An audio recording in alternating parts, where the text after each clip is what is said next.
Hey everybody, and welcome to Authors and Dragons, where a group of comedic fantasy writers get together and try to make it through a whole game of Pathfinder without accidentally dying. Let's see if we pull it off this week. As always, the odds do not look great. Hi, I'm John Hartness, and I'm the author of the Black Knight Chronicles comedic urban fantasy series, as well as other stuff, including the Bubba the Monster Hunter comedic horror short stories and the Quincy Harker Demon Hunter novella series. I will be playing Fandingo the Fantastical Vanishing Bard. Hi, I'm Joseph Barassi. I play the role of Bjorg Bjornsson, enthusiastic and weirdly level-headed barbarian. I was one of the authors on the Mongoliad project, and I write a whole bunch of other weird stuff. Hi, I'm Rick Multuri. I play Silas Cade, Mighty Paladin of Torag. And in real life, I write Pop-Tart Manifesto, Bigfoot Hunters, and The Tome of Bill, including Bill the Vampire and the upcoming Shining Fury. Hello, my name is Robert Bevan. I play the role of Klaus Richter, notorious rogue. In real life, I write the comedy fantasy series of novels and short stories, Caverns and Creatures, starting with the book Critical Failures. Sorry, muted. Okay. Hi, my name is Rob Cruzy, and I play Kutharik the Lost, a rather surly, grumpy, and unpleasant dwarf cleric who keeps the rest of these yahoos alive despite himself.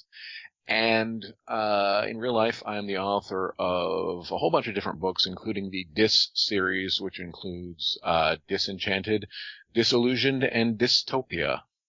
Hi, my name's Steve Webberall. I play Brandon Firemaster, monk and aspiring janitor, and in real life I am the author of the Doomsayer Journeys. And I am Drew Hayes, the bailiff of this shit show riot waiting to happen. I am the writer of Superpowers, Fred the Vampire Accountant, NPCs, and on August 13th I will be releasing the first superpowered spin-off called Corpies, which chronicles the adventures of a character from Superpowers. In the adventuring justice system of Kaldern, matters of crime are divided between three separate yet equally important groups. The adventurers who commit crimes, the watchmen who have to deal with them, and the courts that must endure the shit show. These are their stories. And when last we left I'm going to say heroes, but I think we all know I can't use that word for a lot longer. Silas had just shouted the word of Torag into a poor shopkeeper's ear until she collapsed. The others had come running over. The guards had also come running over, because of course they did. And everyone except for Kutharik the Lost, who lied about being Bjork's friends and hurt the barbarians' feelings a little bit, is being marched off to the courthouse, with Silas clamped down in tow, in order to discuss the Kingdom of Kaldern's thoughts on assaulting shopkeepers with noise damage.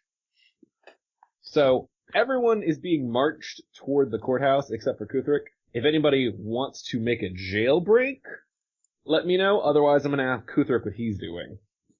I'm going to wait till we're in jail. Did anybody roll knowledge local attorney? Is that one of the things you can roll?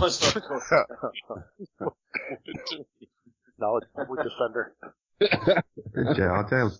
Does I anyone my have, Brandon probably alright with being in jail. That's just dudes hanging out, lifting weights. I'm sure that's fine. My homeland, a public defender punches trolls. Which I suppose is something similar to your southern courts. I know Okay. my rights, man. Can I roll something to see if I actually know my rights? Sure. I feel like that's going to be straight intelligence, but you know what? Let me check the knowledges. To be fair. Let's see. I will give you straight intelligence, or I will give you knowledge nobility. Because let's be honest, the nobles know how to run the courts. Alright, well, they're both the same. I don't have any ranks in it. Straight. Okay. Klaus rolls a 4. Plus, in fact, does not know his right. You can't do this to me. My taxes pay your salary. Do you want to lose your job? As Klaus is failing miserably to remember what his rights are, what would you like to do? All the rest of us? No, Kutharik is the only one not being marched forcibly to the courthouse. He has some leeway in what he does. You guys can either fight or go along. I don't know. Brandon Firemaster's kind of, monks are all lawful, so I guess he'd probably have faith in the system at this point.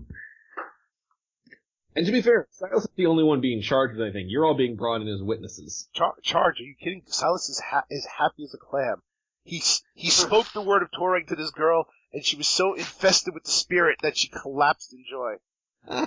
Infested with the spirit. That is the perfect phrase for it, too. That's one way to look at it. As long as we have separate representation from Silas, everything should be fine. Alright, Guthrie, what are you doing? Are you following them? Are you just doing your own thing? Kutharak feels at this point like he needs a drink to settle his nerves and figure out what the best option is at this point. So he's going to look for a tavern of some sort. You bastard! It's a port town.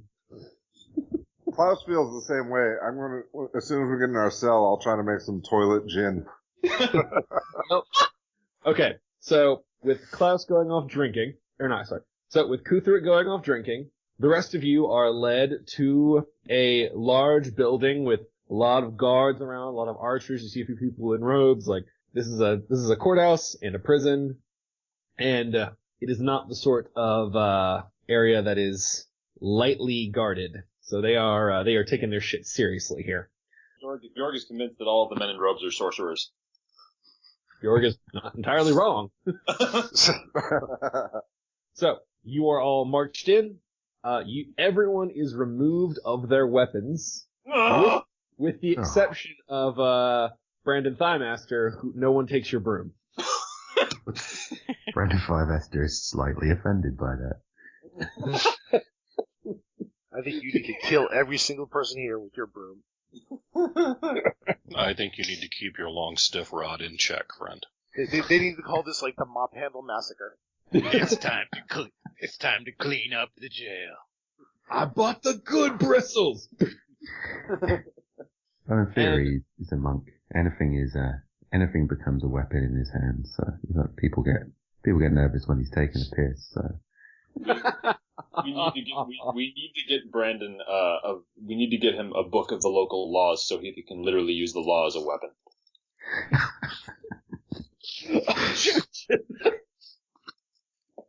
Flexing plus intellect. My God, he'd be unstoppable. Interflex. So you are all marched forward up to a large counter where there is a gnome sitting on a very raised stool and a lot of big muscular people flanking him. And he sort of looks up. All right, public disturbance plus assault. And he just sort of flips through his books. Well, let's see. It looks like you have a choice. The judge can either see you immediately in exchange for a expediency fee, or you're welcome to spend the night in the cells, and we'll get to you when we get to you. Sort of just looking around at all of you. Klaus will speak up. We choose your deepest, darkest cell. Shut him up now! Yeah, okay, so you were warned multiple times. The minute you start shouting, and you are still very magically augmented, the guard who said, if you speak again, I'm going to hit you, hits you in the back of the head with the pommel of his sword for 3 damage. If it pleases the court, Your Honor, how much is the expediency fee? That's a mere trifling 10 gold. Oh man. Silas? Silas is busy rubbing his head, whispering, "Thank you, Torag." Torag needs $10.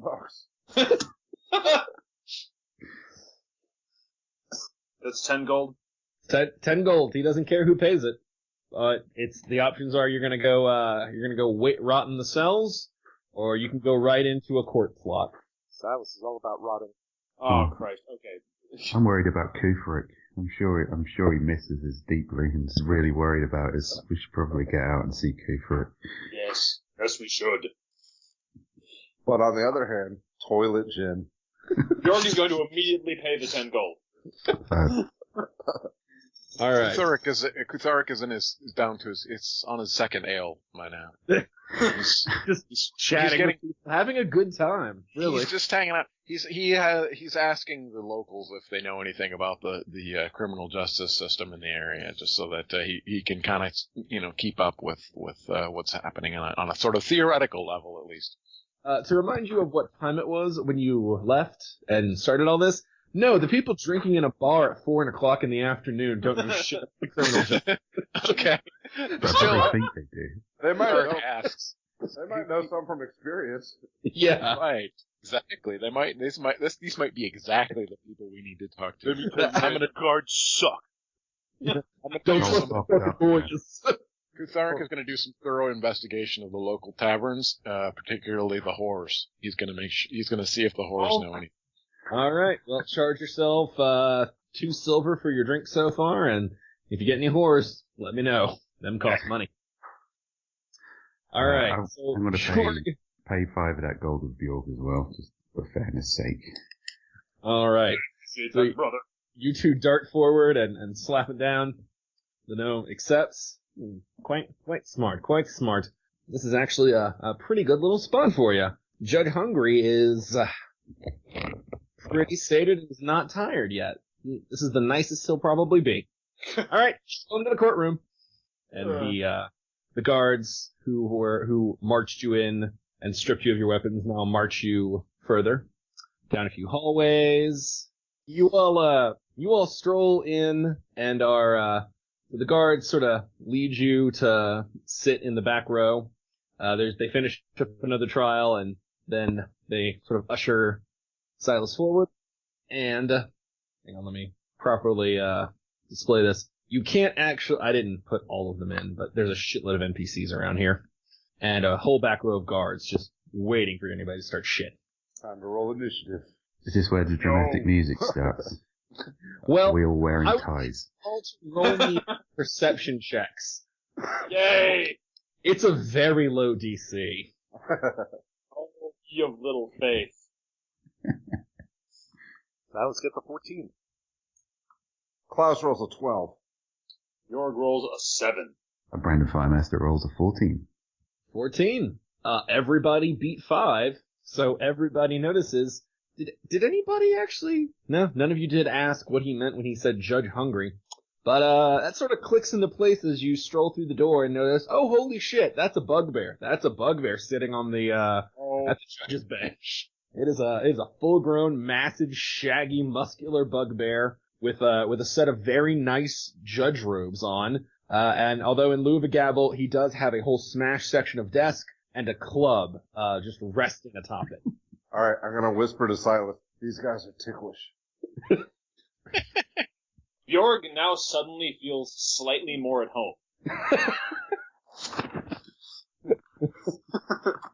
We're all sat down, and the judge convenes court with a mighty smash of his club. Boom! Judge Hungry starts session!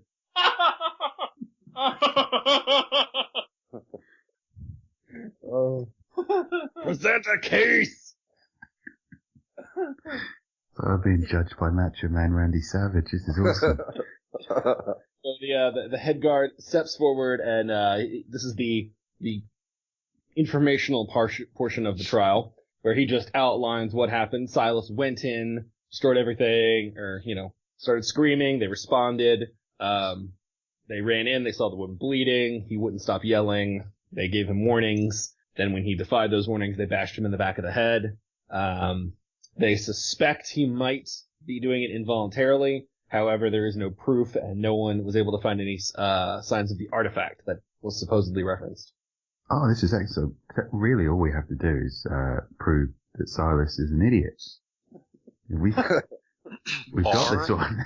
Low. So the time has come for Bjorg to remember that, in fact, we were marked earlier that day as a special needs group for heroes. So, at this point, Judge Hungry will nod his head solemnly and then smash his gavel down again. Counsel now! And at that point, there will be 2 people who stroll into the At that point, there will be two people who stroll into the courtroom. The first is a dwarf who looks miserable to be there. He is adorned in clergy robes. You can all pretty much tell he's a cleric. And he is a cleric of Toreg, as you can tell by the symbols atop his guard and the holy symbol on him. Praise be, O Lordy Lord! Oh god, there's another one. So he walks up, steps to the side with Silas on it, and says, "Counsel for the accused is here." Is this guy related to Kufarik, or? Oh, that's Bjork's gonna look at just as he's a dwarf. Bjork is gonna look at Brandon and say, "That's racist." And then coming through is a familiar figure, the prosecutor, who is currently working off a small prison term himself. You can all recognize him as Fandango the Fantastical. Fandango! What are you shouting about, man? I've never heard such a word. I am Flatulosa, the prosecutor. What is a Fandango? Bjork just looks depressed because this is the second time today that a friend has denied knowing him. One more and you're a Christ allegory. Who the fuck is that guy behind me?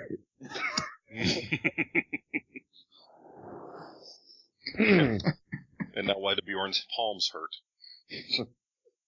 So, the dwarf will step forward. He will introduce himself as Gurman. Your Honor, I come to plead idiocy on behalf of the plaintiff. Though his actions may seem wicked, he is, I have been told, a paladin of Toreg, and Praise Toreg! he actually just lowers his head and just rubs the side of his temple.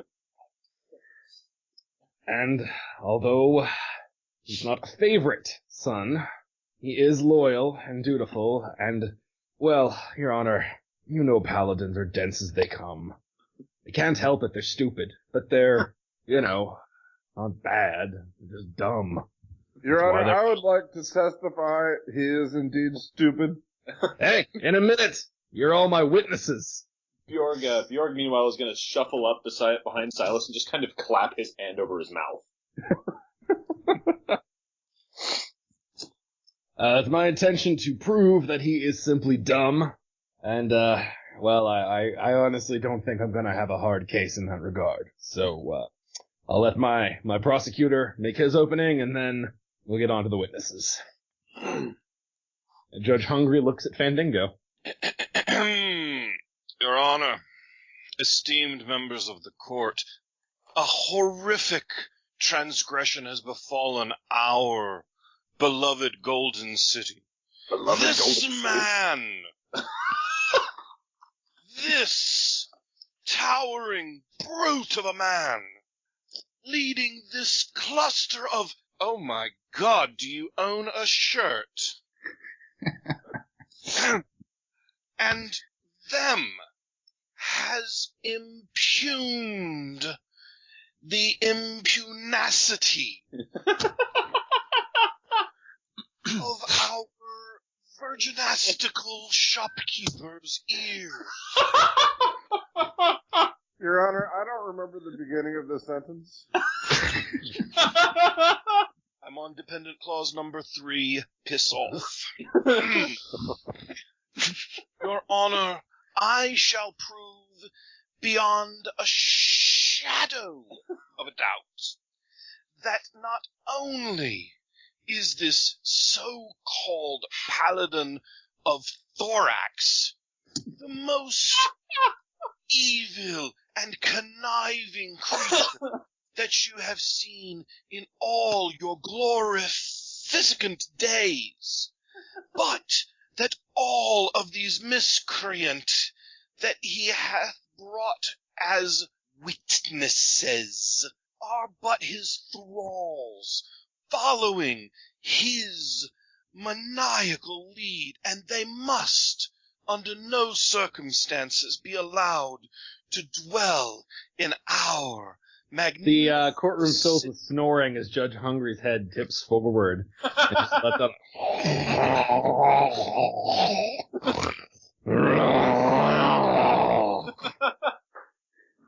Point of order, I do own a shirt, I just choose not to wear one. I demand a mistrial. At that, Silas turns around and is like, I knew you were all disciples! My work is done. Bjorg is just gonna kind of yell out, Fandango, I pulled you out of a well! And I pulled you into one, goddammit. Fandango turns to the assembled guards, stands on the prosecutor's table. Gentlemen, as you are all representatives of the law, you understand that the inability of a presiding judge to maintain consciousness during proceedings is a cause for an immediate and complete dismissal of all charges. Thank you. The state rests. We must unfortunately release this man and all his associates forthwith. I object. Hungry awake. Big man yell. Now what about well? Well, it's a deep subject, Your Honor. Board now. Prosecution rests. He slams his gavel down. So Gurman will stand. He'll actually cock an eye at you, Fandango, and be like, "Rookie move." And then he will first turn and they'll sort of survey you all to figure out who is going to make the best first impression. He looks at the massive Northman who is still staring at Fandango in shock, the shirtless man holding a broom, and the shifty fellow who looks like he will steal everything that is and is not nailed down. And he will say, well, I guess the big one helped haul him in. You, and he points at Bjorg. You're first. Okay. Tell him what happened. Tell him why Silas isn't guilty. Or tell him he's right. Shit, I'm just here because Torek made me. Is there just a quick, is it reasonable to understand that Bjorg may have any idea of what happened with that artifact? Or? You were not in there. You do not know. You can only tell the events of the last few days as you recall them. Alright, okay, so, see here. So Bjorg is gonna, I guess he's gonna just kind of stand up and dust himself off. Your bugbearness, we have been traveling for several days on a quest to find strangeness. And, well, at the beginning, you see, we found Silas. The truth is that, I've never heard him that loud before, so it stands to reason to me that he's under some form of enchantment not of his own making, because I assure you that this man does not shirk from praising enthusiastically, and this is not something, this is something beyond his normal capability. I would like to take a moment to say that our companion Silas is really not intelligent enough to make the sort of malicious effort he's being accused of. Any wrong he does to people is mostly incidental. Do I need to roll a diplomacy check? You can. Couldn't hurt. Actually, could definitely hurt. Up to you. Up to you, actually. Up to me, okay. Well, you can either rest on the laurels of your words, tarnish them with a low roll, or polish them with a good one. Fuck it, cast it. It's more interesting if I roll. Alright. Bjorg rolls a 14. You're a simple man. You spoke a simple language. It appears Judge Hungry appreciates that. Gervin's gonna look between you two. You, the little one. You're up next. He points to Klaus. Oh, I'm a little one. Alright. Well, compared to Bjorg and Brandon, you are. Okay. Good afternoon, Your Honor. How are you doing? Do you have a question? Gervin leans over. You're supposed to tell them why he's not guilty. I don't know much about Silas. I do know he makes funny sounds when you throw rocks at him. Would you like me to demonstrate? Judge Hungry actually, puts his furry, chin in his massive hands and sort of rubs it for a minute and considers your offer and then waves you off. It could demonstrate the stupidity we're talking about. If needed, talk first. Okay. Silas is very stupid. He pulled us here on a cart because he thinks he's a horse. You can probably find the witnesses outside the city gates who saw him pulling us in a cart like a horse. I'll pull a cart sometime. Horse weak. Horse die. Not stupid. I like this man, judge. This man has pulled a cart before. Shit. Didn't see that one coming. You sit now! Okay. I'd like to make a diplomacy roll.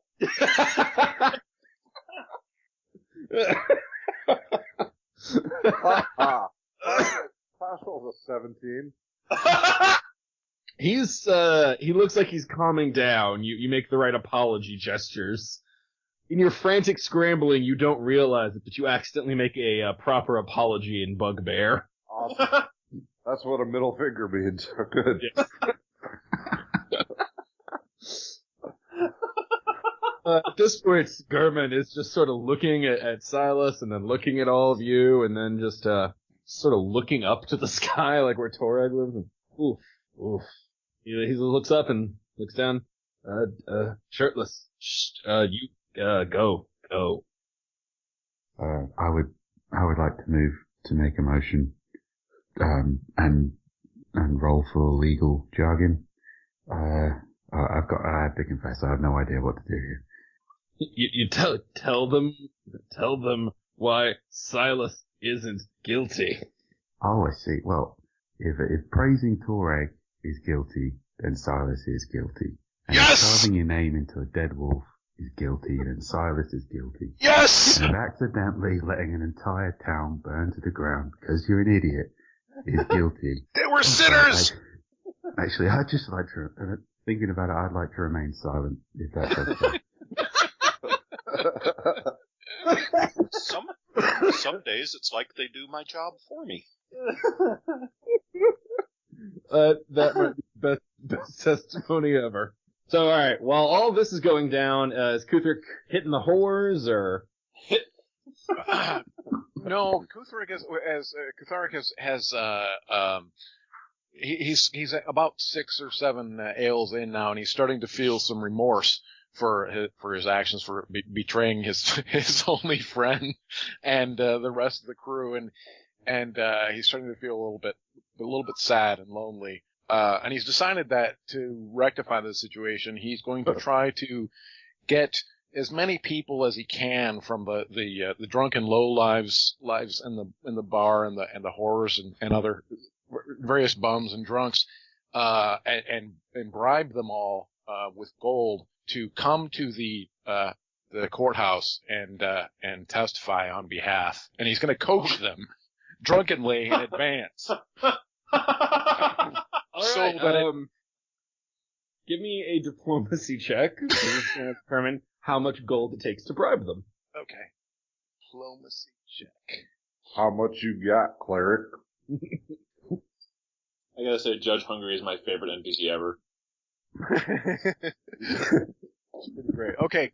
Oh, God. Gets a 2. Oh, well, it's not a natural 1, so that's the good news. How much gold do you have?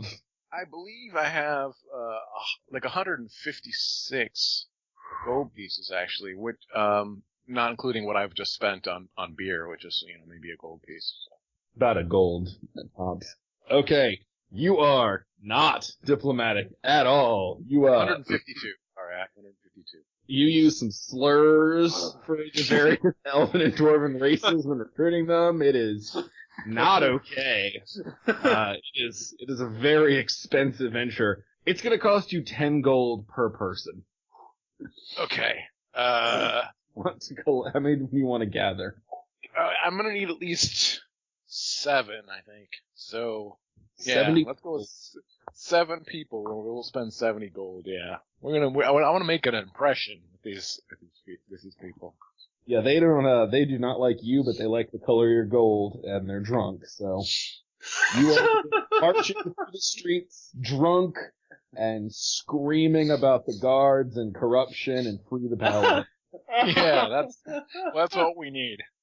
I'm feeling Kusarika's feeling good about this. He's feeling like he's gonna redeem himself with this. This seems in his drunken state that this is a really, really good idea. All right, back in the courtroom. Judge Hungry's still staring at Brandon a little bit from that testimony, but he turns to Fandango. Prosecutor! Prosecute! No talk. Your Honor, esteemed members of the court of Caldern, I have but a few simple questions for the large Northman. Oh dear. Bjorg looks up. Yes, Fandango? Flatuoso. That's not your name. I don't know who you think you are talking to, but I am Flatuoso. What? Mr. Bjornsson. He knows my last name. We're friends. How old are you? 25. Let me start with something easier. All right. In all your years of adventuring, Yes. have you met anyone stupider than Silas Kane? Do rocks count? No. Then no. Actually, Gervin's gonna stand up. On behalf of the Dwarven people, I would like to object. I've known some good rocks in my day. They count. And Silas is right there patting him on the back. Sing it, brother. Your Honor, the prosecution has recently been informed by my assistant, I gesture to the guard sitting next to me who knows nothing of what I'm talking about, that there is no evidence that Mr. Kane actually struck the shopkeeper. Is this correct? No, not in the slightest. She woke up like 10 minutes ago and we asked her what happened. The prosecution calls the shopkeeper to the stand. Yeah, she's being treated. That's what we do with people who get hit. They paid the expedience fee, so, I'll testify on her behalf. I did that earlier when I told you what happened, when the screaming and the blood and yeah. But did you see Mr. Kane strike the woman? No, he used his amplified voice to hurt her. Silas nudges his priest is like, she's a new convert. Silas is his amplified voice. So Yes. he yelled at her. Using a magically augmented tone, yes. Where's the evidence that his tone is augmented? The guard's just gonna lean forward and look at Silas. Torag sucks. Blasphemer! Uh-oh. Everybody You will grabs burn their in the fires of Torig's hellish outhouse, filth beneath his fingernails, as he stomps the ground over. At this point, your own attorney is grabbing your fucking face, trying to shut you up. He will roll actually to see if he's able to. Oh, good. Gotta admit, it's hard to argue with the strategy. This is going as exactly as well as I thought it would. I think we're doing all right. Jesus. Your Honor, do bugbears worship Torag? I object. No. Bugbear worship and blood. Do bugbears acknowledge the existence of Torag? Clerics can heal. God work. Bollocks. But aren't clerics also, just like hammer-wielding magic users. You oversimplify complexity of the divine. Judge hungry, not like. Judge hungry, not like much, sir. He slams his gavel down. You're tired. It's not fun. You, Yell Man, you come here. You talk soft. And he motions for Silas to approach. Cleric, sink good water. Fendingo walks over to the little shirtless guy. You might want to be close by with that broom. Somebody might need to knock his dumb ass out. How scans the room for exit routes? Judge Hungry's gonna stare at Silas with those beady bugbear eyes. Silas, stare right back. You hurt shopkeep, but you paladin. Paladin no do bad on purpose. I saved the shopkeeper. He leans over and looks at the cleric who's serving as your defense. His God still love? And Gerben's gonna like love's a strong word. But Silas has not trespassed against Toreg. That is why I was sent to help. And Judge Hunger's gonna nod. Help. That's Okay. what you call it? You no do on purpose, but you too loud for this town. And you still hurt someone. You gotta pay. That how town work. Give you choice. 2 months in jail or quest of redemption. You answer softly. Judge Hunger have years. I am always interested in redeeming my unworthy, filthy, pathetic, worthless self in the eyes of Toreg. He can do both if you like, Your Honor. Okay, you go find out where all artifacts washing up on beach are coming from, or you die. Either way, dismissed. And he cries, slams the gavel down. Silas will turn back. I consider that a victory. You are 3 of the stupidest humans I've ever met. I'm only talking to you, Silas. Oh, Silas is like ignoring you. He's going and like immediately starting to harass the cleric there. So at this point, Kutheric is arriving with his drunken mob in front of the court. Kutheric, Witness it. the guards see you approaching, screaming and drunk as shit. I'm gonna give you 1 diplomacy check. 1. To try and sell whatever this is. I'm gonna do this, man. I'm gonna get you guys out of here. Dark. So well, all over again. It's a 14 diplomacy check. You have no idea how important that was. And 5 We arrows remember the well. found at your feet. Congratulations, you earned yourself a warning shot. So, The I guards would like to... their weapons unsheathed, and the archers have shot, and they, one of them steps forward. Drunken rebel, you go home now or you go in the stocks? Hello, kind sir. These, gentlemen and women, I'm not sure what they all are, to be honest with you. I have this group of people, these are not by any means, any sort of rabble. These are actually witnesses. There's some sort of a trial going on, at the moment. And, I've brought these character witnesses. Silas, is one of them. And the others, they know them all well, and are very familiar with how, what upstanding citizens they are. And they would like to testify for them, this and that thing. Oh, like a is trial. that a fact? You all want to testify in this trial. Yes. Well, why didn't you say so? Why don't everybody who wants to testify just follow us right this way? And he motions to the front door. Okay, so is everybody roll me coming another with diplomacy check real quick. Oh god. I think I might be pushing my luck here a little bit. Okay, diplomacy gets us 0. I'm dead. Back in the well. Literally rolled a 0. It's not a natural one, amazingly. Yeah, your checks are just terrible. So, you walk in and immediately are clapped in irons, and are dragged forward to the trial. When you look over, none of those people followed you. They took your gold and they fucked right off.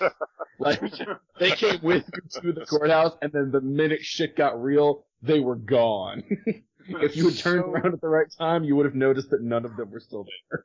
That's just so disappointing to have people just desert you like that. Isn't it, though? When you're counting on them and they just leave you, it hurts. So, Your Honor, Hang on, no, the door busts open and the guard drags Kutherick in irons and just sort of throws him in front of the courthouse. Your Honor, this one says he wants to testify. Personally, I think he was an accessory. Like a handbag. Or a belt. Exactly. Gurham looks over at Kutherick. Sorry, man, you're on your own.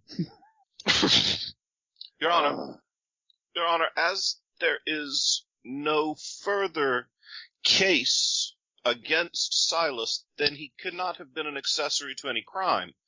So why don't I escort these gentlemen right the hell out of here? Quickly. He just sort of looks get out up of your way. and sniffs. You drunk? I don't really know what's going on at this point, but Oh shit, there's a giant bugbear in judge's robes leaning over from his pulpit to and he sniffs with his mighty nose and stares at you. You drunk? I may lying. have been preparing with some associates for this trial in a tavern nearby here, and there It's was 4 in the afternoon. You drunk? You go on quest 2. Silas slaps you on the back. He's like, "Welcome, brother. Redemption together." This respectable town. You know, like this element. Your Honor, might I have the rest of my sentence commuted into a quest as well? I find that the barrister's life isn't really for me. Sort of stares at you for a minute. Yeah, you know, like you as prosecutor. Too much talking. You quest 2! And this like a huge shatters, and on cue, like a dozen bailiffs walk out with a replacement and just set it down. Seen that already a couple of times. Okay, you put the chaos on them. Next trial. We put the what on who, and does this have anything to do with the shirtless boy? Fandango! Yes! Virtuoso is dead. Fandango has returned! Have our point back. Kutherick and Silas are clapped in irons. Kutherick is puking on the floor. There's nothing triumphant about this moment. Anybody with knowledge arcana can roll me a knowledge arcana. Yes. I have a knowledge arcana. Then you may roll it. This ought to go well. Oh, Although, to be fair, given the role you were playing, you actually would probably know this. Fandango rolls a 10. Kutharic rolls a 16 despite being really, really shit-faced right now. Okay. So, actually, since Fandango, you were working as a prosecutor, I'll give you the lower DC, because you would have seen this happen. And Kutherick, 16 is good enough. What the judge said is put the Chaos on them, and the Chaos is a powerful magical spell that binds you to your word, or to a task. And if you try to break it, there are severe ramifications, depending on how powerful the caster is. Fandango, as the prosecutor, you know they employ some pretty fucking powerful casters in a city as big as Caldern. Meaning, I also know that we could barely swim our way out of a goddamn well, so we're not gonna bother trying to break this gay ass. So, functionally, you are going to have a Chaos put on you to serve your redemption quest, or die trying, and if you should try and break that, then you'll probably die, or get, like, magical dick rot or something. Like, it's not gonna be fun. Magical dick rot. Yeah. From the Silas would like that. The chaos, yeah. I'm going to break it right now. So they're gonna drag Fandango and Kutherick down to a level, to do that. But Silas, they actually only make promise. Fucking paladins get away with murder. I swear, on the blood of Toreg, may he spit upon me forever. Use me to wipe the shat from his hairy buttocks. Swallow me and puke me up into his bowl and feed me to his dogs. Justin, I'll do it. It's fine. Toreg likes brevity, you know. Busy God. Just say you promise you'll do the quest. This house really starts again with it. Alright, German waits until he finishes. Kutheric and Fandango, you are both taken into a room with mages. There's a lot of chanting. There's some light. Someone sticks you with a brand that doesn't burn but does leave a mark on the back of your neck. And then it vanishes in a glow of light, but you can still feel it there somehow. And then you're all free to go drinking or whatever, because, you know, you're done. You're on your chaos. You can undertake it however you like. It's like spring break. Kutharic got drunk, got a tramp stamp. Yep. So everyone, Fandango has returned. He has returned, and none of us were executed. That's, this is, turn up for the books. Did they give us our shit back? Once you leave the courthouse, you're all given your weaponry, and, you're all given your weapons back when you leave the courthouse. Where did German go? He pointedly steps out while you were not looking. The fuck away from Kutharic, I think there's something you should tell us. Where's that tavern? I think I've hit about 3 of them at this point, so we can take our pick. Which one had the most bosomous women's? Yeah, which one had one of the ones that fucked off? She was kind of hot. I loved it. Where have you been? Jorg says to Vendigo. Oh, yeah, that too. You should find the pub with the most wanted heroes. They're in the most need of saving. I agree. Exactly. I feel like I could save 3 or 4 all in one night. Well, let's see. Kutheric went to 3 taverns. One was the Iron Donkey, one was the Glass Stopper, and one was Whores. Guys can take your pick. It's gotta be the Iron Donkey. I mean, It's a port. So. That's great. It's just Sweet like, chlamydia. well, that was a close call, guys. Yeah, let's go find some horse.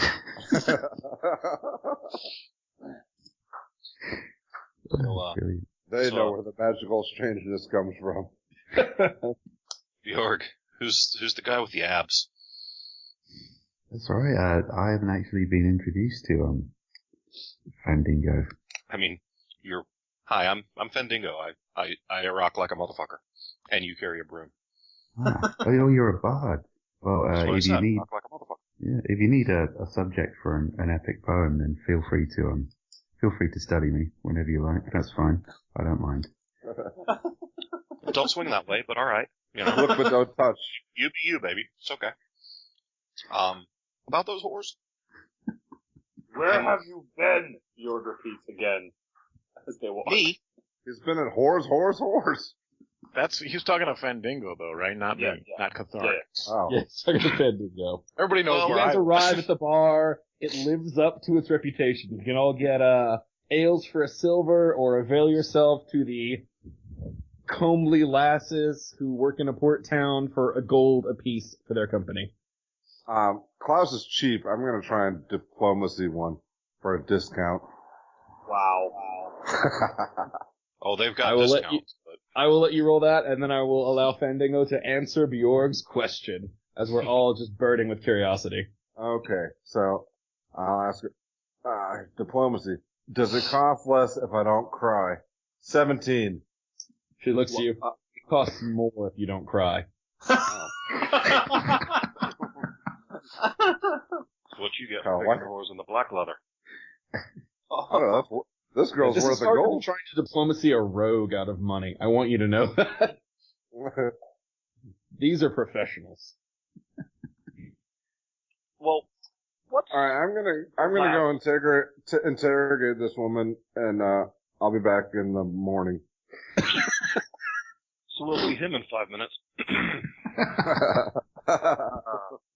Kutharic wants to try to find some of his friends back that were supposed to testify with him and see what happened, because he's feeling a little betrayed. Unfortunately, you were so drunk you don't actually remember what any of them looked like. Oh, okay. Well, then Kutharic's gonna drink some more.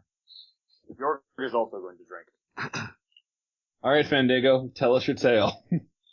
Well, we got out of the well, and then there was the Bernie bits, and then I woke up, and you guys were gone. And I wandered, looking for you, for days, weeks, months. It felt like years. And then, one night, by the light of a full moon, I fell asleep in a mushroom ring. And I woke up, and I felt strange, like I had facial hair, and my ears were big. And I realized that I had the head of a donkey. I knew this because I looked a lot like Silas. So I'm wandering through the woods with the head of a donkey, and then this beautiful woman comes by, and in her eyes is the deepest, truest love I have ever felt. And she lavishes me with gifts, and she plies me with her feminine charms, and I go off with her to the realm of fairy. Oh boy. And I might have lost track of time. Very Shakespearean. Or I fell in with a group of traveling musicians and performers and did a play where I dressed like a donkey and banged a fairy, except the fairy might have been Judge Hungry's half-bugbear cousin. And I might have been serving 60 days as prosecutor in Judge Hungry's court in exchange for him not frying my testicles. One of those two stories is completely true. So tell us about your time in the land of fairy. Bjork is just kind of going to look at Silas and the fact that he's suddenly interested in this.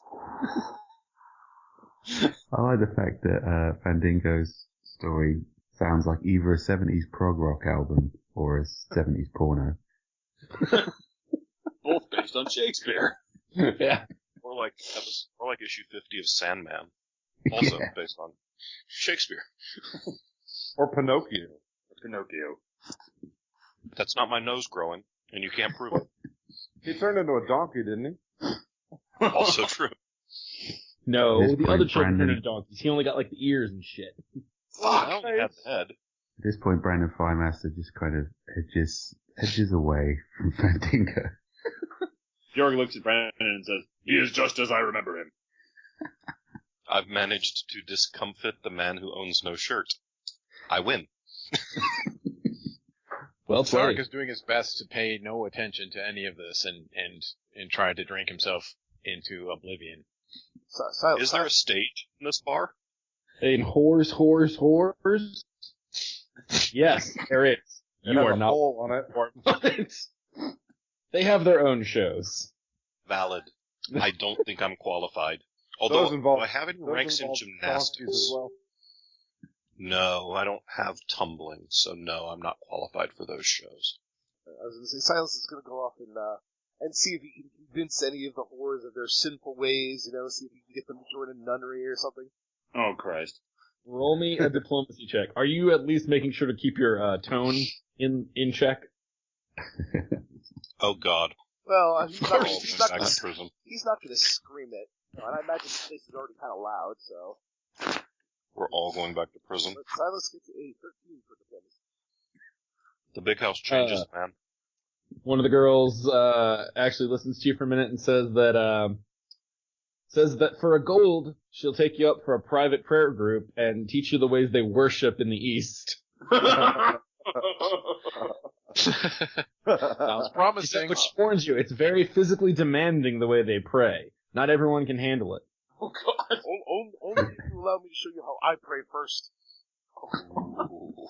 She waves her hand and she says, now, ladies first. Or aren't you a paladin? Oh, very well, but know that I must correct you in your ways when we are done. She just smiles and takes your hand and leads you up the stairs. This could be the making or the breaking of Silas. Or both. All right, Silas, I guess roll me an intelligence check. Silas rolls a 2. So how dumb does Silas has to be not to realize he's fucking someone? Like, to 2 sounds like understand what's it's about happening, there. but not really get it. Does Silas know what virginity is? Boy, we're getting to some ethical questions right here. You know, they say you don't really know what you've got until it's gone. So it makes sense that he wouldn't know what it was until he lost it. Silas is freaking out, like, it's like suddenly there's a serpent in the Garden of Toreg here. Yeah. You know what? I'll leave it in your character's hands. She begins to show you the ways that they pray in the East. It involves a lot of stretching. She says you have to strip off all your armor and clothing so the gods can see you bare, see all the sin upon you. Oh God. And, well, you can kind of see where this is going. You tell me what Silas does. And we fade to the wind. Silas will allow her to, show him her ways. Then he will show her his ways, which probably involve a lot of whipping, burning, and, screaming. Okay, so Silas fucks and then does a dominatrix session. I think he got the most out of his gold out of any of you, to be honest. I paid a little extra. I'm looking for some welcome back to the party gold. Come on, guys, you missed me? It was lonely in the big house. I got Jorg is actually going to flick a gold coin at Fendigo and say, "A song!" Sweet. Fendingo's looking for a hooker. I think we're in a target-rich environment. Alright, would anybody else like to get a hooker? I was celibacy, man. Just like role-playing in college. Yeah, Jorg is tired and pissed off. So Bjorg and Brandon sit at the bar, drinking, sharing stories, having fun. The others go up and bang hookers. Several of the hookers do actually sort of just congregating around Brandon the later the night gets, laughing at his jokes and asking him to show off those broom moves he's been working on. I'm sure Silas gets shown the door after he's coming down with branded. Yeah, she definitely dominatrixes the shit out of you. You get charged 2 gold. Well worth it. Okay, so with everybody having their night of fun, / reconnecting, / commiseration, I think that's a good place to end it for this game. Come tomorrow, you have some questing to figure out, but by God, tonight you managed to avoid getting killed, and you got yourself some hookers. So, this is pretty much as good as it was gonna get for you guys. But don't go away, listeners, because we are about to start our live discussion section. All right, so Rick, you want to take us away on this session of I don't think we have a name for it. This session of ask the authors. I don't know. Authors and questions. Chatting. Authors and questions. I like that. There you go. Before each game, what we try to do is post in our Facebook group. It's facebook.com/authorsanddragons. Whole word spelled out. And what we'll ask is if you have any questions for us that we can answer at the end of the game. And depending on how many we get, we'll get to as many as we can. Here's our first question. Have you guys ever thought of maybe implementing a small character cameo from one of your books into the campaign? For example, Cooper or Ravenous from Cameron and Creatures, or Turd the Sasquatch from Dave the Vampire. That's Ravenous. Sorry. But it is a play on words on Ravenous. So. I got And that. Raven. Yeah, that's a good question. Yeah. I've never thought about bringing one of my characters into this, but man, I'm really tempted to steal Judge Hungry from myself. I don't think any of my characters would survive Authors and Dragons, to be fair. Yeah, I'm with Drew. I've been more tempted to bring Authors and Dragons characters into my stories, but have not yet done so. Yeah. Fendingo may make a guest appearance in my Queen of Cats novel if I ever get back to writing it. In my Bill stories, Bill likes to occasionally give tales of his past gaming sessions. I could see maybe working Silas into something like that. But So the general answer is no, but we might steal from this. Yeah. Yeah. The opposite, yeah. Yeah. I've got one. This one's from Jake. How long until the party knifes Silas to death in his sleep? Oh. Seeing as they just turned up to save him from jail, I'd say it's going to be quite a while. How does that feel, Rick? For once you have for a game where you're not only not dying by friendly fire, they're saving you. Yeah, I don't expect it to last for too long. Well, I responded to that. I said, it won't be Klaus, because Silas makes Klaus look sane by comparison. Yeah, he kind of does make a good whipping boy for the party. Yeah. Yeah, I think he's sort of he's like our pet almost. You know, we kind of feel sort of bad for him because he's so horrible. You know, interacting with people and stuff. And yeah, he actually makes Kutharek look kind of socially acceptable. So it's kind of good. He's good to have around. It's like he's that guy, and you know he's an asshole, but he's our asshole. Exactly. He does rock a bow. He's a heavy hitter. Klaus values someone to look down on. We're so kind. That's okay. Silas knows he'll wear you all down one day. Here's a fun one. How long until Drew cracks? Is there a pool? How can we get in on it? From Trey. I'll be honest, I actually really like the way this one works, because I have to do usually very minimal work as DM. I generally just set up a scenario and then sit back. And like tonight was probably the most involved. You can imagine. Yeah, tonight was the most involved I've had to be in a while, just because I was running so many NPCs. But boy, it is. Usually all I have to do is figure out, all right, where are they? Who might they run into? What are the general paths? Let's see where these assholes go. Yeah, that was good stuff. That was. So it's gonna be a while before I crack, motherfuckers.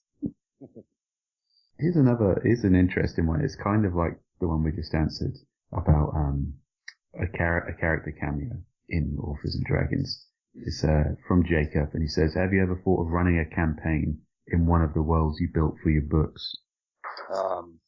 As I said, I have actually, there are some stories that I'm currently writing that, I first field tested the setting, by running it through some of my players.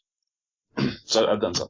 I haven't myself, but I've actually had a few readers write in and say that, like, they've set, like, a D20 type game in my universe, so that was kind of cool to hear. I've gotten a few who've makeshifted a superpowers universe. I've thought about doing one in the swords, swords, and stealth one, but honestly, I might have to make that into a full system one day anyway, just to keep straight all the shit that they can and can't do as the books go on. Yeah, I was thinking about just straight up making the Caverns and Creatures role-playing game, with the open gaming license, but that sounds like a lot of work. Yeah, it's really hard. I've thought about it for Bubba, but damn, that's way beyond me. If anybody out there is a game publisher that does exactly this sort of thing, reach out to us. We might be open.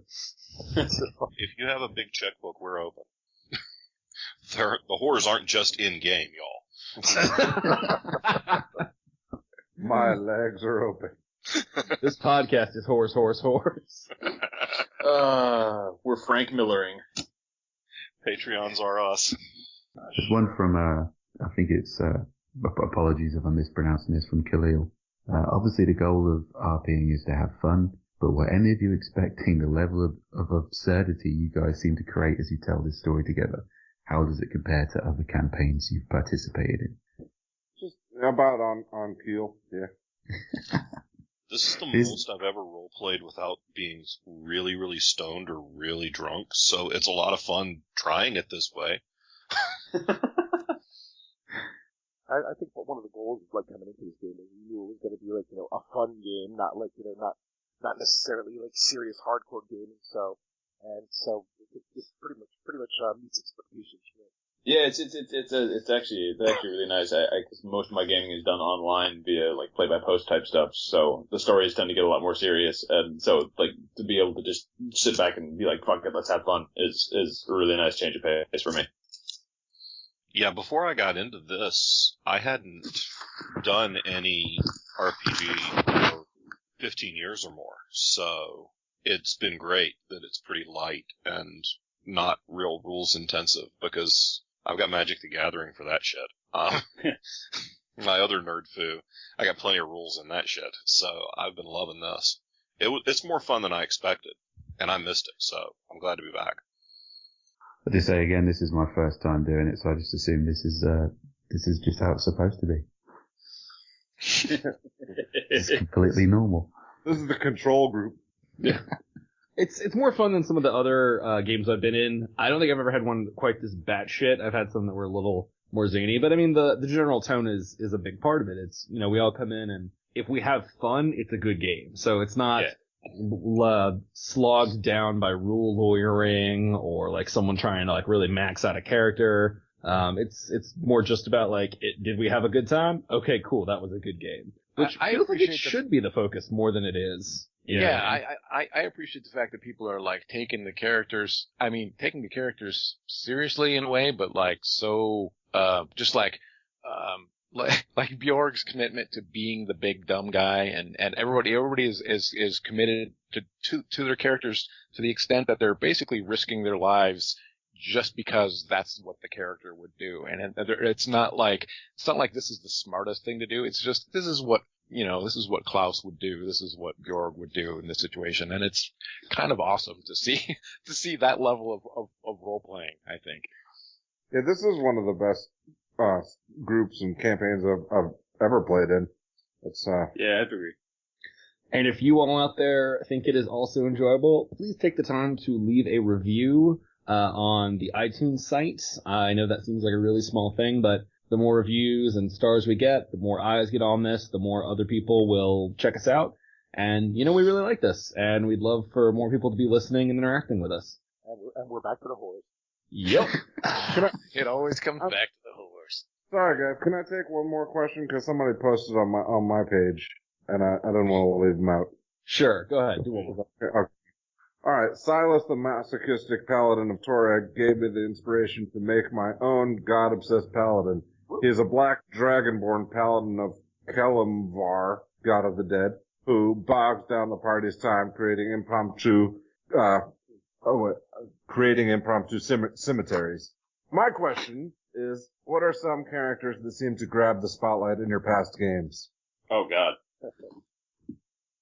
I made a broken character by accident once, when I was trying actually Pathfinder. They adapted the Dread Necromancer, class from D&D, and in D&D it was reasonably balanced. It was a little heavy. In Pathfinder it is broken as all shit, and I ended up with an army of undead, like a giant spider, a couple of like basilisk monsters, and a bunch of just shitty minions. And it became party member A takes his turn, party member B takes his turn, the DM takes his turn with all his little minions, and then I take my turn with all of my minions. It was like two DMs fighting more than it was a game. This is kind of almost the opposite of that. There was a guy in a game I played in a while back who just did the most random shit. Like my one memory of this guy is we're walking around like this really crappy ass slum-like part of town, trying to stay away from the local authorities. Most of us are taking our characters, we're taking our motivations and stuff dead serious, and this one player is just like lugging around behind us carrying a giant bag of noodles. Yeah, in college we had a stoner druid who just walked around holding branches saying, "I'm a shrubbery." That sounds like kind of all he did. I played this half orc cleric in this one game, and so he was a lousy cleric. His gods essentially kept kicking him out, so you kept having to find new gods. And the other thing was he spoke Orcish fine, but he spoke Common really poorly. So the entire game I had to essentially play like in broken English. I remember this one point I'm dragging these dead bandits through town. The guard's like, "What the hell are you doing?" And I was just like, "You want share food?"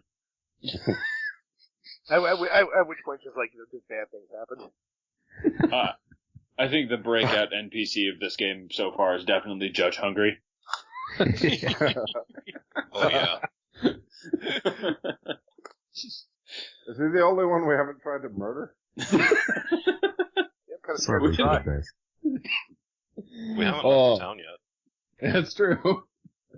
All right, I think that is where we are going to call it officially for this week. Thanks so much for joining us, everybody. We will see you in 2 weeks with the next episode. Bye. Goodbye. Peace out. Bye. Authors and Dragons is brought to you under a Creative Commons license, meaning you are free to share this material so long as credit is given to the original creators, which is us, the people who are playing it. The opening music, Take a Chance, and closing theme, Master of the Feast, are both credited to Kevin MacLeod of Incompetech.com and also used under a Creative Commons license.